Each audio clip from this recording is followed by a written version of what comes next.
बिस्मिल्लाह अर्रहमान अर्रहीम। अक्सर व बेशतर मोमिनीन ये सवाल करते हैं कि आया बैंक में काम करना जायज़ है या जायज़ नहीं है।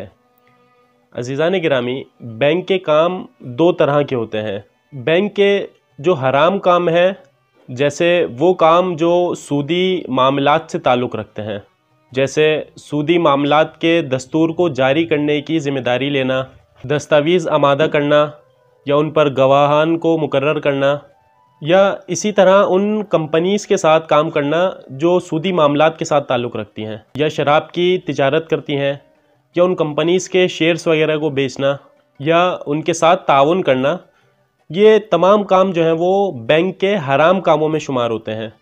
और इसमें इस शोबे में जो शख्स काम करता है वो जो है वो उसके लिए काम करना जायज़ नहीं है, और मिलने वाला जो मुआवजा है, जो तनख्वाह है, वो उसका हकदार नहीं होगा। और जो इन मज़कूरा कामों के अलावा जितने भी बैंक्स के काम हैं, वो तमाम काम आगा सिस्तानी और बाकी दीगर मराज उज़्ज़ाम की नज़र में जायज़ काम है।